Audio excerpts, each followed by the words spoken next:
right, we're back. Segment 2, everything sports with TB and JB. So we were finishing up, wrapping up about the British Open. So tournament was awesome. We pretty much covered everything there. In 3 weeks is the PGA Championship, so it's the last major of the year. So that's a pretty good time of the year because you only have a couple weeks in between, and we're right back at it again. A couple good tournaments in between them too. There's the WGC Bridgestone and the Canadian Open. So that'll be good, and then they'll finish up with the FedEx after the PGA Championship, and then get ready for the Ryder Cup, which is going to be awesome. So we'll get more into our picks for the PGA Championship as we get closer to it. One note about the majors so far this year: Tony Finau is the only guy who's finished in the top 10 in all 3 majors so far this year.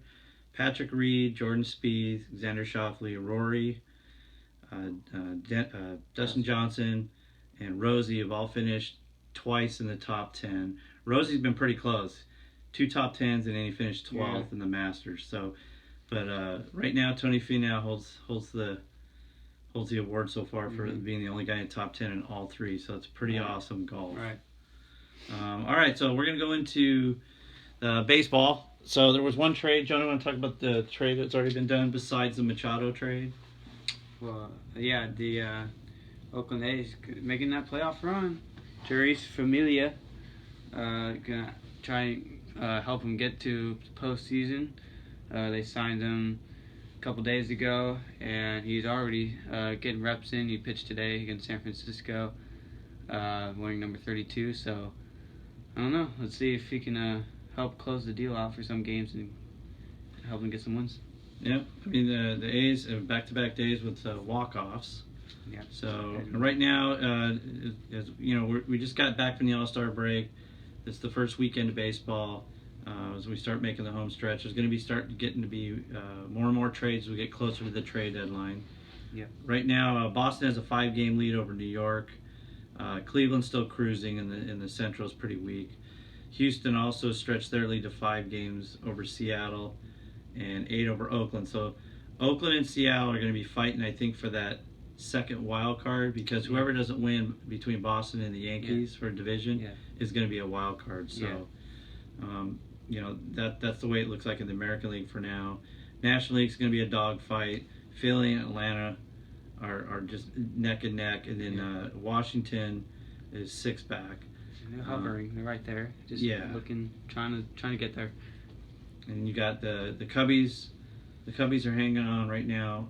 The Brewers are just really struggling. They had lost 5 in a row to Pittsburgh before this weekend, before the All-Star break. That hurt. And then they lost 2 out of 3 to the Dodgers. Yep. So they're kind of struggling a little bit, but they're still in the hunt. LA's up by a game and a half over Arizona, 2 over Colorado, 5 over Frisco. So there's still a lot going on. The National League's going to be interesting for the standpoint of the wild cards. Some of the pennant chases still might be exciting and tight down the stretch. And we'll see how that plays out. And Pittsburgh's won 9 in a row. So Pittsburgh, they're over 500 now, and they're 3rd place ahead of St. Louis in the division. So, I mean, and talk about that wild card race in the NL. It's much more tight than the AL. You got a lot of teams in the NL, like whoever doesn't win the Central with the East with Atlanta and Philly. And then whoever doesn't win the Central with Chicago and Milwaukee. Yeah. That's what I think will be the wild cards, is whoever gets second in those 2 divisions, or even the West if it's LA or Colorado or Arizona. So, I mean that's a lot of teams going for it right there. Yeah, I mean, you got to think that at some point Washington's got to have one more run in them. They got to get a run going here, a stretch of games. Their starting pitching ERA has just been in the toilet lately, so they're too good for that. They'll get that turned around hopefully. Murphy's back in the lineup, so that'll get them going. So that'll make it more interesting. Right. But with all those teams in the wild card hunt, it should make it for really interesting, and a lot of teams making some moves. Hopefully, I don't know if there's going to be any big Machado type moves, but there's going to be moves, significant moves. I think these guys trying to get in there. There's still pitchers out there that a lot of teams are looking for. J-Half, one of them, and teams are like the Dodgers looking for starters for sure. And the Dodgers, really quick, they're going to have a logjam here because now when you got Machado in the mix, Yeah. now all of a sudden you've got another extra guy because right now with Kemp playing, with Chris Taylor's going to be moving out to left, Right. and Kemp's going to move to right, and Bellinger's already playing center because Muncy's playing first. Yeah. That right there, where's Puig? Where's Kiki? Where's Jock? They're not in the lineup. So the Dodgers have a lot of pieces they can move around. Yeah.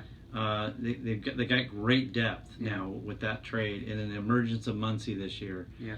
Because Kiki, Dave Roberts says, is their MVP this year because the way he's been versatile all over the place. Yeah. And he can still play second. I think he's a better option than Forsythe, obviously, but it just tells you what the Dodgers are sitting at. So maybe they move Puig or something like that. Yeah. So we'll see how that plays out, but we'll be talking a lot of baseball in the upcoming shows. So we're gonna jump into NASCAR. So John, what happened today in New Hampshire? Today in New Hampshire, good finish for those who were stuck around through the rain. The rain delayed for about 2.5 hours, something like that. Honestly, we didn't think they were going to get the race in because it was just drenched and it wouldn't stop. It seemed like, but they got it in.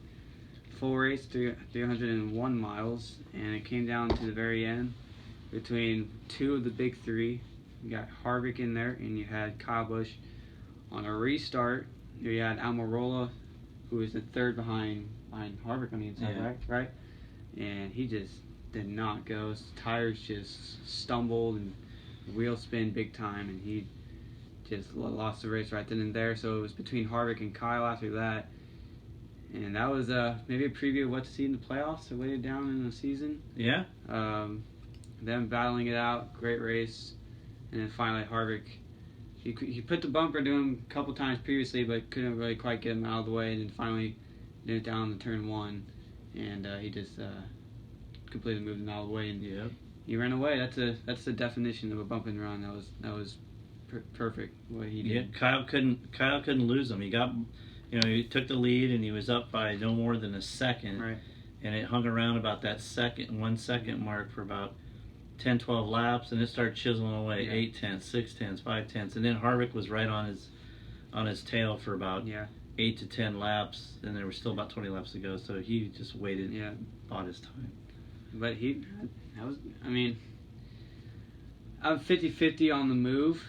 I like it because it's aggressive. You're going for the win. That's what you gotta do sometimes. But I think he could have maybe raced him for it more and then did that. But you can't really argue with the move he did. It's clean. It's racing, and I don't like Harvick, but even I was like, gosh damn it. But he didn't wreck him. He didn't even really send him spinning or anything. He just barely nudged him, got him. It'd be the same thing as if they're on a 1.5 or 2 mile track and he kind of lifted him just by air. Yeah. So that's all he really did. And I think Kyle's interview afterwards kind of, he didn't really he's fine. Complain too much. No. It's kind of. But and Almirola, back to him after that restart. After post-race interview, he was upset at himself for the wheel spin. He had a winning car contention at least. I think so. He was pretty dominant. He had that Chicagoland. He won the first stage there, and then he had loose wheel problems, and then now today just had the bad restart, which cost him big time. Still bounced back to finish third, but he definitely could have finished higher than that. Well, not to mention he was really, coming down the backstretch, he was leading at Daytona. Right. He got wrecked, but he was still he was right there. Was so it just hasn't gone his way as far as getting in the winner's circle. But like you said, we've lost. You lose some, we win some, and he said we lost a lot now. So we should win some sooner than later. Yeah. And Kurt was really good today, by the way. Kurt was good. He finished 8th today. He got really screwed in this when he was coming in for a pit stop. And he actually had to wait for Blaney whether or not he was coming out. So he lost 5-6 seconds right there. That killed his race. But he had a good weekend. He got the pole. Running good today until that incident. He was running top. He was actually running top 2. He was leading and got passed by Almirola before the pit stops. So Truex came on 4th. Chase Elliott got 5th. That's a great run for Chase Elliott. He needs some points. Finished. He won the second stage. Truex won the first. They come home 4 and 5, and then Good, probably one of the best weekends of the season for Chevy. They had 3 guys in the top 10, even though it's not too impressive, but by Chevy standpoints this season, I mean, they need all they can get. Jimmy with 10th place finish, he needs a top 10, he needs to get going a little bit here. Let's jump into the points now. Start from above the cutoff point. Jimmy Johnson's 14th, he is 97 to the good, so he's not safe, but I mean, it's not in danger, but he's got just a 3 race cushion pretty much. Chase Elliott could finish today. It helps him. He's 95 to the good. And then Alex Bowman, 16th, right on the cut line. He is only 28 to the good. So 300 guys, 14, 15, 16, right, barely hang on. Outside looking in, you got Stenhouse, 17th. He's minus 28. He hit the wall today. That cost him. He finished 30th. And then Paul Menard, 18th. He's minus 29. So him and Stenhouse trying to battle for the first one. Outside looking in. Yeah, so when you're looking at that, it looks like the top 15, they're almost locked in pretty much unless they do something disastrous, because Elliott at 15th with a plus 95. It you know, if he just runs 10th to 12th every week, no one's going to be able to pick up points on him. 16th is up for grabs, but again, this all changes if somebody outside of that mix wins a race, and it automatically gets in, and it makes it even harder. So then Jimmy's 15th and Chase is 16th now, you know, so we'll see how that plays out. Where are they at next week? They're going, we're at Pocono next week. Pocono, so the Eagles paint scheme. Yeah, for Bowman's car. But like you said, the new winner coming up in these next few races for the playoffs. When I look from outside the top 16, I don't see any of these guys winning on a mile and a half or any of the tracks they're coming to besides Watkins Glen. That's when you get a guy like, you know, Allmendinger, you know, road course ringers. You freaking even McDowell. He's a really good road course driver. Who knows? But besides that, I think it's going to come down to positioning yourself in these races. Yeah. Besides winning, so. Yep. All right, guys. So we'll come back. We'll come back in the next segment. We'll finish up with a little bit of NBA news, some final thoughts, and some what the hell, and we'll see you in a couple minutes.